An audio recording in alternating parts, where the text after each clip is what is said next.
Whew. Welcome back, everybody, to Middle of the Row.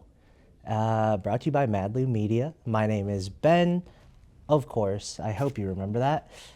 A little bit of a different setup here. I recently was just on a trip. I went to Lisbon and then Morocco for a little over 2 weeks. Had the time of my life. It was wonderful. I missed about 2.5 weeks of movie watching opportunities, which was a bummer. And I came back and we decided to kind of restructure some things and take the podcast and some of the different things that we have going on and take them in slightly different directions. So you may notice I'm missing a couple people. You may see them returning on different episodes. You actually may see some of these episodes becoming almost like segments in some upcoming things that we have going on. But for now, you're stuck with me. I hope that's okay. And yeah, so I wanted to really talk about something that hit me really closely while I was traveling, and that is movies on the airplane. I think that there's some very good movies to watch on airplanes. There's some questionable movies to watch on airplanes, and there's some movies you should just avoid watching on an airplane. And yeah, I watched five total films on my flight to and then from Europe, which I could have watched more on the way there, but I was trying to time out the whole jet lag thing. So on the way there, I tried to get as much sleep as I could on the plane because I would be landing and it would be the morning already. So it was quite a journey. I think I timed it pretty well. I'm feeling good. I felt great when I got there. Not feeling too much of the jet lag effects being back. So that was a big plus. Whew. I guess I'm just going to get right into this. So on the way to Lisbon, I watched one movie. Okay, I watched one film and I ate some food, and then I took as much time as I possibly could and just slept. It seemed to have paid off. The film that I watched was Flow, the animated film about a cat. If you have not yet seen it, I don't know if there's a way to spoil the film, but I won't give away too much of the journey and everything that happens. I will say that I actually think this is one of those movies that is perfect for watching on the airplane. It is an animated film. It works really well visually for an airplane. And also, it's about a cat and like a pretty realistic cat. So there's no dialogue, there's no talking in the film. It's a very peaceful and soothing watch. So being on an airplane, trying to relax and unwind, it was just a really great experience. Um, yeah, I personally rated this film 4 stars. Uh, and I think as an airplane movie, you could maybe even bump that rating up a little bit. As a movie, just in its own merit, I think 4 stars is really, really solid for it. It's beautiful. The animation is beautiful. The story is it's soothing and relaxing, but it's also engaging. And I wanted to know everything that was happening and what was going to happen next. So it did a really, really good job in that respect. I do wish that maybe I had like been able to watch it, on my 75-inch TV in 4K, or went to the movie theater and saw it. But this was honestly just as good. especially for all the reasons that I already stated. So, flow, we're gonna have to give 4 stars, potentially bump it up a little bit higher as an airplane film, and that's what we're going with. So, on my way back home after my trip, it was a little bit of a different story. I wanted to make sure I stayed up for the entire flight. I wanted to be really tired when I got home so I could go right to bed and kind of beat that whole jet lag, time changing, time traveling thing that happens when you travel across the ocean. And so the best way that I knew how to do that was turn on the movies and lock in. So I got situated in my seat. I turned my first movie on, and that movie was The Accountant 2. Um, the first accountant movie I thought was really pretty solid, actually. I think Ben Affleck plays that character really, really well, and the action in it was really good. The second movie, I think, lived up to the expectations of the first. There was not much accounting happening in this film. If you are familiar, you know that this is more of an action. um yeah, it's an action movie. So Ben Affleck reprised the role of the accountant. He plays Christian Wolf, the main character, really, really well. And John Bernthal, I think, is a fantastic actor as well. I loved him in this. Uh, I think as an airplane film, it did exactly what I was looking for it to do, which was give me action, have a decent story, and keep me engaged and keep me awake. So it managed to do that pretty effectively. Overall, I gave it 3.5 stars. I'm a little bit of a sucker for a good action flick and movies kind of in this vein. So I know some people might not rate it quite as high, but just a guilty pleasure of mine, if you want to call it that. So 3.5 stars, solid film, good acting. Yeah, so that was my first film that I watched. And from there, I just decided let's keep the action going. And we turned on Ballerina, starring Ana de Armas. It is a John Wick universe spin-off film. And I think that kind of in the same vein, but to another level, obviously being a John Wick, offshoot. The action was high the entire way. We got a decent story. I would say a decent story.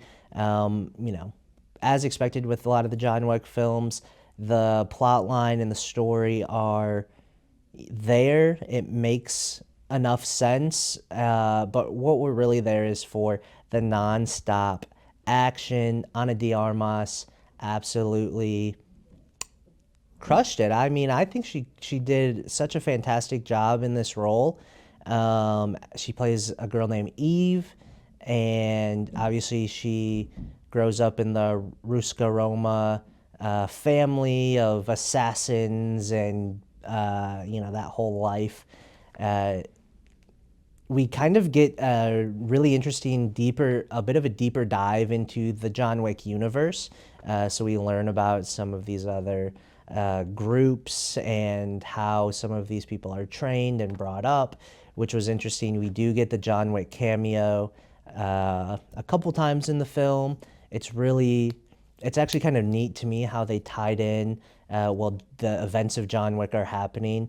This girl is kind of growing up and training, and we see it intersect a little bit in a couple scenes, and then culminates with action-packed finale. Yeah, it's a finale. I don't want to ruin the film, but obviously John Wick does make an appearance there. Ana de Armas is kind of really coming into her own, and it's very satisfactory if you love those films and love that universe. I love the John Wick movies. I rate them all super, super high. I think most of them are like guilty 5-star films for me. This one I don't think rates quite as high. I think it was missing a couple things that the John Wick films deliver a bit better, but still really solid. I gave it 3.5 stars. Um, I think deep in my heart, I know it's probably a 3-star movie. Ana de Armas bumps it at least half a star. I mean, come on. Any movie with Ana de Armas kicking some people's ass deserves at least 3.5 stars. So that is kind of where I leaned into with that. As an airplane movie, again, it did exactly what I needed it to do. It gave me nonstop, heart pounding action, start to finish. It kept me engaged, kept me awake. So checks all the boxes. I think 3.5 is a great rating for that as an airplane film and as a normal film in its own right. So Ballerina was the second film, and coming off two action-packed, thrilling movies, I wanted to change it up a little bit here. So I turned on another guilty pleasure of mine, if you want to call it that, How to Train Your Dragon in the live action version. So I absolutely love the How to Train Your Dragon movies.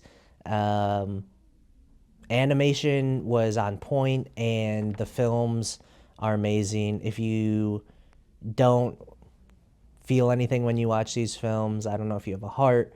I was definitely welling up when I watched the How to Train Your Dragon movies for the first time. This one, it gets a lot of praise, I would say, for almost being a frame for frame copy of the original animated film, which I think for a live action movie is really impressive and a tip of the cap. I love that it didn't necessarily take anything away from the animated film, and it didn't change anything drastically. So you really get the heart of the movie just in a live action form. So to me, it was really cool to see the characters come to life. The CGI that they used for Toothless and the dragons, I think, was really well done. It looked really great. The only gripe that I would have with this movie, and the reason that I don't think I rated it quite as high as I do the animated film, is if I want to watch the movie, then I'll just watch the animated original version of How to Train Your Dragon. I don't necessarily need the live action. I've seen some people kind of make the argument that it almost detracts in, I don't know what the word is, but it kind of detracts from the original animation and the shine of the original by just kind of giving us this live action carbon copy. I don't necessarily agree with that, but I can see where it's coming from. So I enjoyed it. I'm glad that they made it because like I said, I liked seeing those characters kind of come to life, but I think I prefer the animated version of the movie. I would rather watch that version of the movie. So I do give it 3.5 stars because it's still a great film. Obviously, when you're copying something that's amazing, you're probably going to end up with something maybe not as amazing, but just as good. So 3.5 stars. As an airplane movie, I think this one's a toss-up. You know, it's an easy watch. It's a great film. There's nothing that I would say would make it not a good airplane movie unless you just prefer watching things on a bigger screen. So yeah, 3.5 stars. Great film. If you haven't watched the original because you think that animated movies are just for kids, I highly, highly recommend you and implore you to give it a chance and watch it. I think you'll be pleasantly surprised. And then, if animation is just not your thing, check out the live action because you're getting the same film, just in a more realistic kind of sense. So that is How to Train Your Dragon, the live action. And now we come to my final film of my travels. This one I had wanted to see. I was I don't know why I haven't watched it yet. I think I just didn't get around to it, but this was a perfect chance to watch something that I'd been meaning to watch. I had the time, and that is Americana. It actually, they made this movie, I believe, 2 years ago, but it just finally got its release in 2025. It stars Halsey, Sydney Sweeney. Um, I don't know why I never remember this guy's name, but I literally can't remember his name. Solid actor. He plays the one guy from Cobra Kai. Um, yeah, so good actor, but yeah, really Halsey and Sydney Sweeney are kind of the main characters in this. Um, really, what do I say about Americana? I think that a lot of it goes back and forth from what I've seen. A lot of people either kind of don't like it or maybe they hate it. And then there's some people that are like, wow, this was a really, really fantastic film. I'm landing somewhere in the middle of that. Uh, so let's start with as an airplane movie. As an airplane movie, it is um, it's one of those films that I would say if you've been waiting to watch it and now you have the time to turn it on, absolutely watch it. But I think there's other better choices that you could pick while you're traveling. So, it lands again, I guess, somewhere kind of in the middle for airplane movies, maybe on the lower end. For me personally, I gave it 3 stars, so that means not fantastic, but not bad, enjoyable. I think Sydney Sweeney plays her character really well.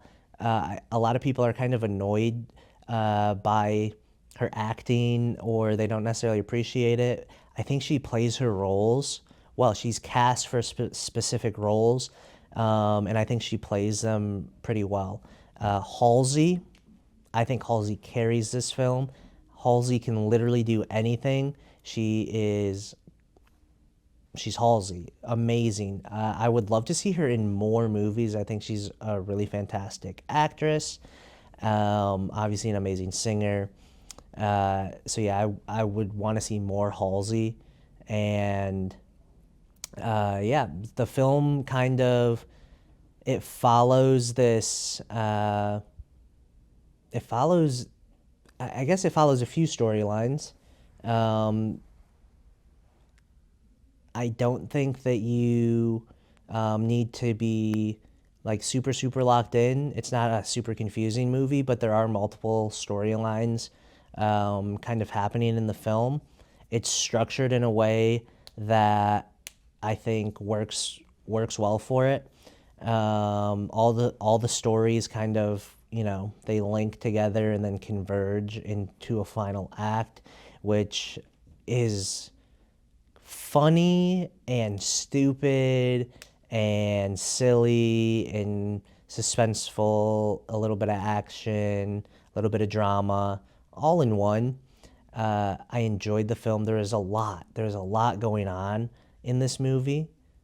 So I could see where you might be wanting some more of the story to develop to kind of learn more about some of the different paths. But yeah, I don't know. I guess I don't have a ton to say about Americana.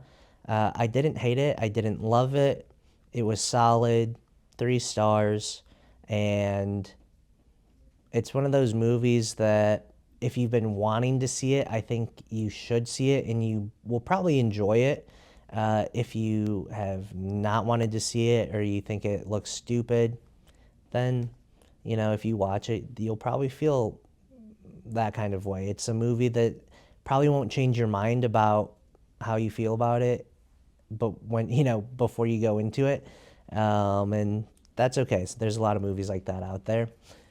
So yeah, that is the 5 movies that I watched in my travels. Uh, Now let's kind of talk a little bit about how we started this and about airplane movies in general.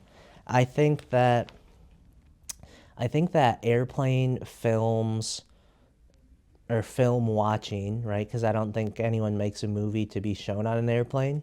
If they did, that would be interesting, and I would love to see like how that works, and what films those are. But uh, movies working on an airplane, I think if we start with what movies work really, really well, I think action movies are really solid films for airplanes because they're engaging, they capture your attention, and you can kind of get lost in an action movie. You don't have to pay too close attention.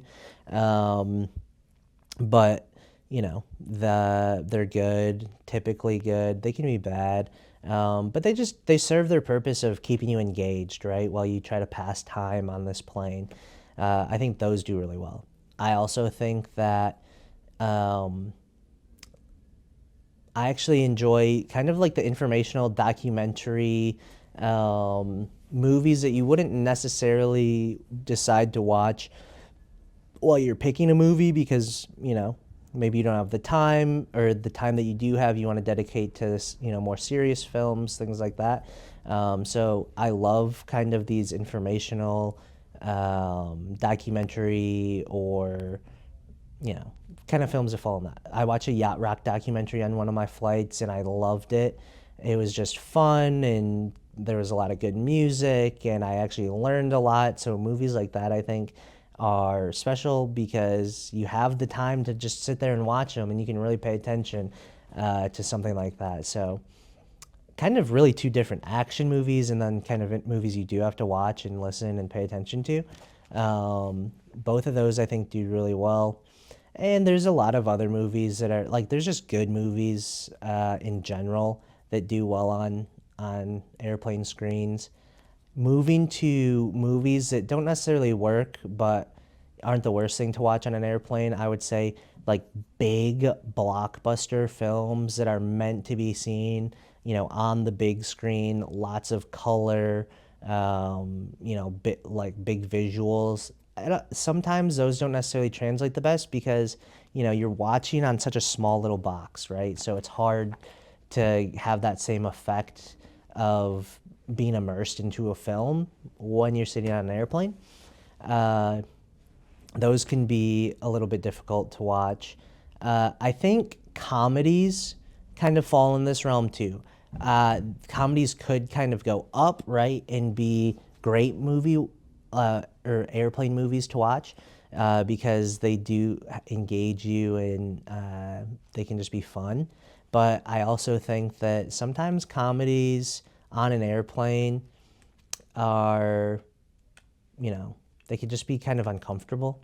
You might, I don't necessarily mind this, but if you're laughing a lot, it can be distracting to other people, things like that. So, not a big issue, but just something to note, I think, when picking your movie that you want to watch. So, comedy can kind of fall in that. And then I would say the third like category of film that kind of falls within this is horror films, scary movies.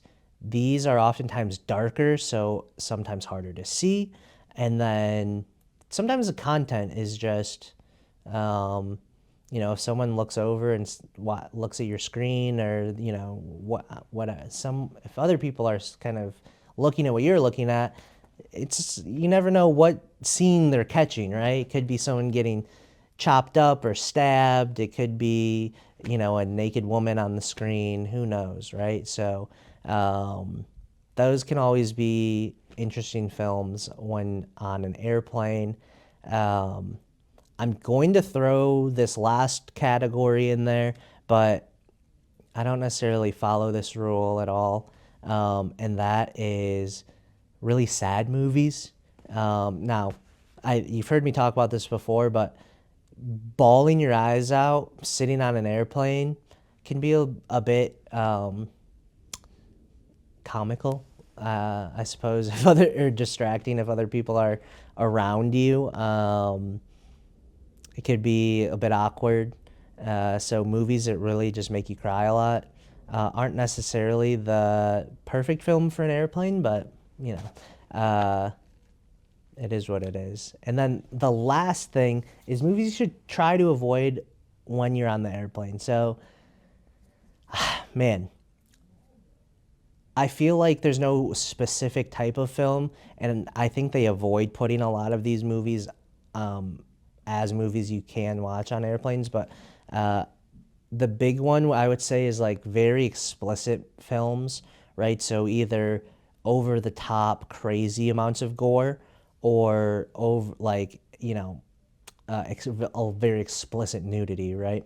I watched Nosferatu on a plane, and some of those scenes where there's a lot of nudity, you just feel kind of uncomfortable sometimes because you're surrounded by like hundreds of people, and you're watching. They're probably not paying attention at all, but it can just be a little uncomfortable.